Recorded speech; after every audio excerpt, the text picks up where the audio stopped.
Hey everybody, I'm back with another edition as part of my Dream Opponent series. Now today I am looking at, in my opinion, one of the greatest wrestlers of the modern era. I'm talking about the phenomenal AJ Styles, okay? I've been wanting to do this guy for some time, and pretty much throw my 2 cents in the ring for some possible Dream Opponents for him, okay? So say what you want about AJ, and believe it or not, he's one of the few wrestlers, believe it or not, that I've actually just watched and grown and evolved over the past several years, possibly over the decade actually, there's a small handful of wrestlers that I've actually just watched just evolve. Actually, that's saying something. That's a testament. So, yeah. So, all right. So, what else can I say about AJ Styles? His resume speaks for himself. Held every single championship in the company. He was just, two-time Triple Crown champion. He was NWA champion. Became Grand Slam champion when he won the television championship. And there you go. And then of course, after being with the company for 12 years, and then of course he left that. Now he's traveling the world. He's been competing in Japan. He's competing in Ring of Honor. That's saying something. And the more as he teams to do what he does, it's like he'll still be on top of his game, and or pretty much essentially continue to add more stuff to his repertoire. And that's what AJ is, and he's just an ever evolving, ever changing guy in the ring. So pretty much that's that. But anyway, let's move past that. Let's move to some possible dream opponents. Okay, it was very tough for me to narrow down a list, so there will be some honorable mentions on this list. Okay, so without further ado, let's dive right in. My number 10 pick would be the Lunatic Fringe Dean Ambrose, because he's another guy that I essentially pretty much, I would say, kind of has evolved in the past several years. And in fact, I just can't go with the fact that Dean Ambrose was the same guy that I remember seeing at a local event, several years ago. And this guy, he had long, shaggy, greasy hair and cuts on his fingers. It's just saying something. And now we look at him now. He's a big star in the company, and he's even Intercontinental champion. So that's saying something. The fact that he can change his character and just evolve. It's that's saying something. Okay, in a sense, that's what AJ has done. So it's essentially that's that. But pretty much, I can definitely see a match between these two just taking place. They can wrestle, they can fly, they can brawl, okay? They can do whatever they can. But I would definitely see a match, May and have. But if you're gonna put in a match, I'd say make it a little bit of a relaxed rules match, because just go out there and put up your match, pure wrestling match. Don't know what relaxed rules. It's pretty much just a regular wrestling match, but cannot strike, cannot use punches or kicks, that kind of thing. But hell, I would see that. Or just do it, or just go with the traditional bout and just let them go out there and have a match, let them fight, that kind of thing. If they want to get down and dirty. So there you go. Definitely, I would put that on my dream card list. That definitely for anyone. Okay, you should too. Coming in at number 9 is Bret Hart. Yes, I had to put Bret Hart somewhere on this list, and yeah, I might get a little for this, but there's so many other people, but I put Bret Hart on this list somewhere. So yeah, come on, Bret Hart and AJ Styles. Come on, I could definitely see that happening. They're pretty much products of their time. Bret Hart dominated the 80s and 90s. You had AJ that dominated the early millennium and into today, actually. So pretty much battle of two different generations. I could definitely see that happening. Also ring generals, because I've seen them, put on good matches. And come on, SummerSlam 92 with Bret Hart. Unbreakable 2005, people. Come on, people. Come on, just take some elements from any of those kind of matches and just put them in a melting pot and just see what happens, actually. I would definitely see some big magic happening right then and there. Come on. Essentially would just boil down to, be a pure wrestling match, maybe. Then throwing some good high flying for good measure. But although I would definitely give the edge in submission fighting to Bret Hart, come on, the sharpshooter. But hell, hey, definitely something. About 2 generations, what happened? Come on, Bret and AJ, definitely. Coming in at number 8 is the Viper Randy Orton. Yeah, believe it or not, Randy Orton is another wrestler of this small list that I've actually seen him grow and evolve over several years. In fact, I still remember his debut match. I have his debut match, actually. That's just saying something, actually. It's being able to see what they were then and look at them now. It's they come a long way. It's the fact that it's longevity and just learning the experience. That's saying something, and that's that's pretty much that. And like, let's strip out the fact that Randy Orton's a third generation superstar. Let's strip the fact that he has held all those championships, and let's just focus on what he can do in the ring. Okay, come on. What it boils down to is their devastating moves. It's essentially a battle of what move is deadliest, the Styles Clash or the RKO. No, let me know what you think. What's deadlier? Let me know. I could definitely see something happen there. Come on, like that, and also like AJ and Randy, they can just essentially just reach their bag of tricks and just bring out something and just make the other guy look good. Essentially, like no, I wouldn't say no, the underdog versus the big dog kind of thing. Maybe kind of, I don't know. No, but definitely a match I would definitely put my money's worth on just to see this happen. It totally should. All right. Coming in at number 7 is Bray Wyatt. All right. Yeah, I was considering another Wyatt family member, but I'm like, you know what? I think Bray Wyatt would do. Okay, I would definitely see some magic happening there. And how can I compare AJ and Bray? In a word. Okay, let's say AJ's that popular kid in school that you want to be with. You want to hang out, you want to talk with him, and blah blah blah. And Bray Wyatt is that evil, ugly, fat kid that everyone hates and they just don't want to be around.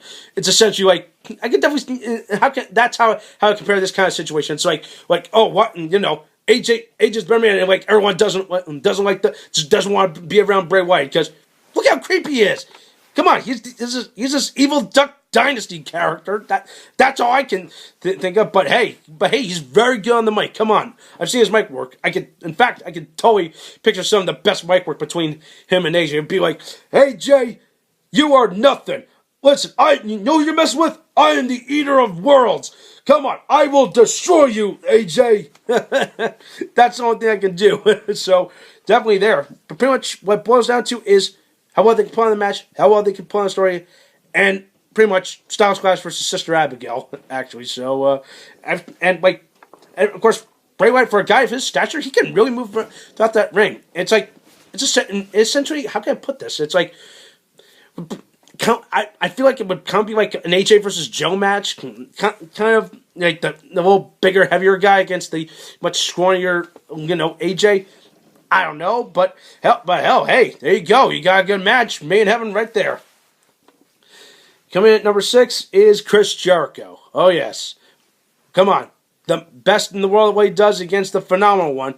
I could definitely see some big magic happening there because hey, it's pretty much like a battle of attrition between these guys because both of them are well-rounded, well-traveled athletes. Okay, Jericho can fly.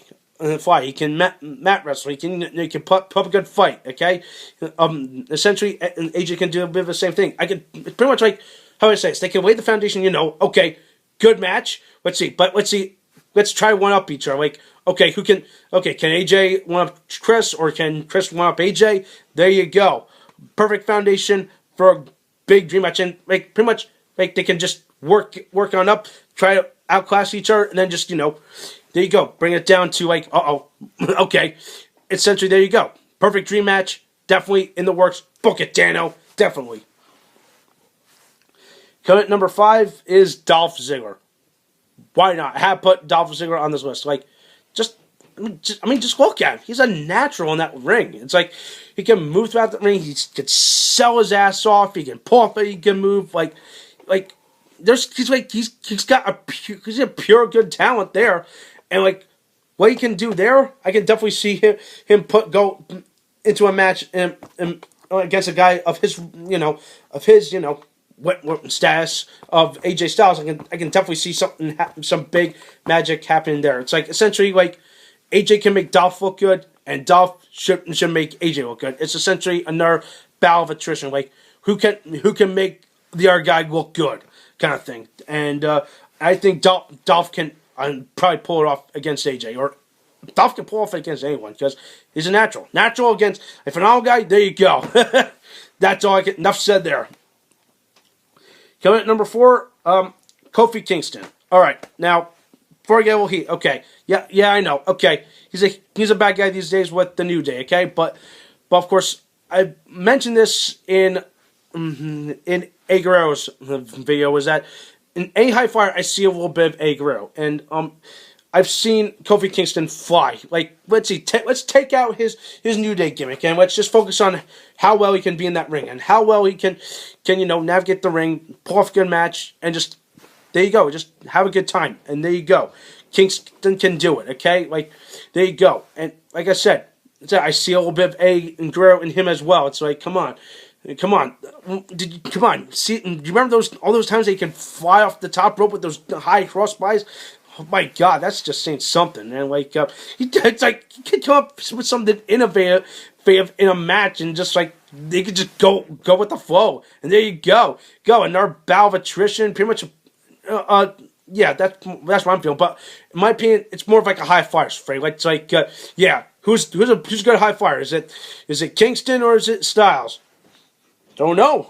Definitely something I would love to put to the test, and figure out what that and who is. Okay, so that's a good debate idea. So anyone, let me know what you think. Coming at number 3, Finn Balor. All right. Yes. What can I say about Finn Balor? What can let's see. I got pretty much he's like an enigma, like or something like that. It's really hard to describe what Finn Balor is. It's like he can really evolve. He can really adapt to any match. I feel it's like, come on, this guy is well adept in European wrestling as well as Japanese wrestling, and like take whatever he has, bring it to the ring, and what AJ has, you got a big giant melting pot of a good possible formula for a good match, possibly a very good back and forth match, actually. And like, come on, both of them, I feel like are almost carbon copies of each other. Think about that for a minute. They both have good, devastating moves. Like if you can reach into Finn Balor's repertoire, he can really pull off some devastating moves. But they can also fly very well. It's pretty much like a hard hitting, strong style finish. I would feel like would happen here, actually. And there you go. A very good, well rounded match. Definitely I would definitely pay to see. And another thing, even though I said you don't need some big flashy storyline, but here's another interesting thing: is that Finn Balor was actually the co-founder of the Bullet Club, and AJ's the current leader of the Bullet Club, supposedly, I believe. Come on, like that would be a battle of, okay, who's the true leader of this group kind of things. But hey, I would definitely see something happen there. So there you go, Balor versus Styles, make it happen. Coming in at number 2 is a Guerrero. I've mentioned this with Kingston and whatnot earlier. But yeah, it's essentially AJ is like A's successor. I've said this. Like, I see a little bit of Eddie in AJ and Kingston or Ziggler or anyone that can fly, anyone that can do what A can do. It's like they, like I said, I see a little bit of everything. Okay, it's like they can do how well can they do it. Okay, A's been influenced for so many of those guys. I can definitely see a big match between Guerrero and Styles. So it's like, okay, who's better, AJ or Guerrero? It's like, give me your best shot, kid, kind of thing. But let's discount the fact that A's no longer with us, but definitely something I would definitely see happening if it ever did happen. Come on, it's almost like I said, kind of like a passing of the torch, because Eddie laid the foundation for being good high flyers, and like AJ took it and like innovated and made it his own. It's like, there you go. And there's not much else I can say there. So there you go. Definitely a dream match I would have definitely put very high on this list. Now, before I get to my big number 1, let me throw out some honorable mentions. Jushin Liger, although I will say I was concerned for the list, but the match technically did happen earlier this year. AJ took on Liger. AJ won. I really want to find the match so we can see how it pinned out.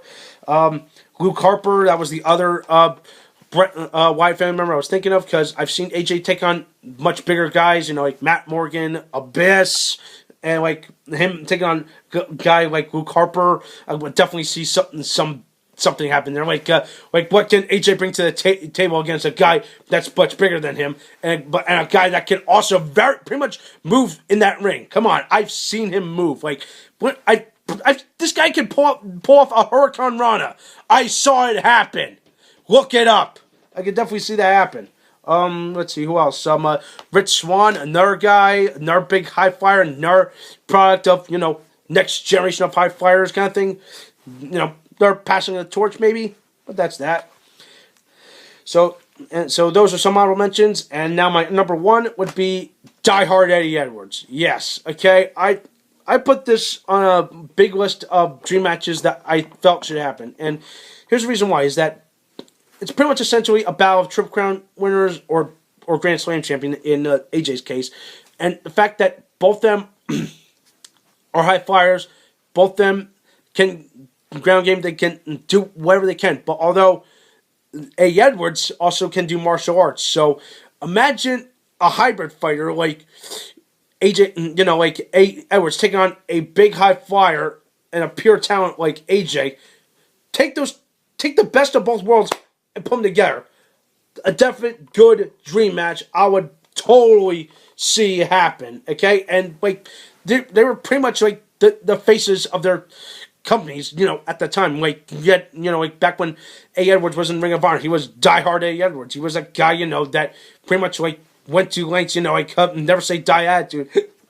Pardon me. And then AJ, who was the face of the X Division, the biggest high flyer, pretty much, invented himself. Like he's him, It's like I said, just bring what they can get, bring it to the table, let them have a match, or maybe a trilogy of matches, or a series of matches. I don't know. I would totally see something like that ever happen, and it should happen, okay? So, those are my dream opponents for AJ Styles. Let me know what you think. That does it for today. Keep it tuned here for some more awesome videos. Good night, folks.